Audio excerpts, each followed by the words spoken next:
पूर स्थितीमुळे शेतकऱ्यांच्या कर्जवसुलीला वर्षभराची स्थगिती, जिल्हा मध्यवर्ती बँकेलाही कर्जवसुलीला स्थगिती देण्याचे सरकारचे आदेश। मालवणमध्ये पैसे वाटपाच्या तक्रारीवरून निलेश राणेंची भाजप कार्यकर्त्याच्या घरी धाड, बॅगेमध्ये 25 लाख आढळल्यानं खळबळ। तर काल रवींद्र चव्हाण मालवणमध्ये आले आणि इथे अशी नाटकं सुरू झाली, निलेश राणेंचं विधान। पायाखालची वाळू सरकल्यानं असले प्रकार सुरू, काँग्रेस आणि यांच्यामध्ये काही फरक नाही, फेक नरेटिव्ह पसरवतायत। मालवण प्रकरणावर रवींद्र चव्हाणांची प्रतिक्रिया।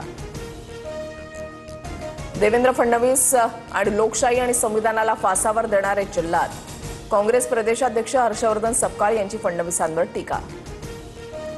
जल्लादाची भाषा सपकाळांच्या मनस्थितीचं वर्णन करते, संविधानाला सर्वात जास्त कुरतडण्याचं काम काँग्रेसनं केलं।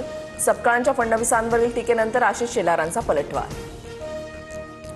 पार्थ पवार जमीन व्यवहार प्रकरणामध्ये कारवाईबाबत मोठी फसवणूक, मुख्यमंत्री फडणवीसांनी 24 तासामध्ये अजित पवारांचा राजीनामा घ्यावा, अंजली दमानी यांचा अल्टिमेटम।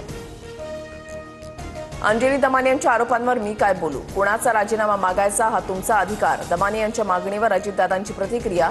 तर दमानी या काय म्हणाल्या मला माहिती नाही, फडणवीसांचं विधान। जोपर्यंत देवाभाऊ मुख्यमंत्री तोपर्यंत लाडकी बहीण योजना कधीच बंद होणार नाही, सरकारमधील योजना तिन्ही पक्षाच्या पालघरमधील प्रचार सभेतून फडणवीसांची ग्वाही। लाडकी बहिणी माझी संकल्पना, लाडक्या बहिणींमुळेच हे सरकार आलं, यांनीच आम्हाला मंत्री केलं, पंकजा मुंडेंचं विधान। बीडमध्ये पवारांच्या राष्ट्रवादीच्या राम खाडेंवर 10 ते 15 जणांकडून जीवघेणा हल्ला, राम खाडे गंभीर जखमी, खासगी रुग्णालयामध्ये उपचार सुरू, हल्लेखोरांनी खाडेंची गाडी फोडली, हल्ल्याचं कारण अस्पष्ट।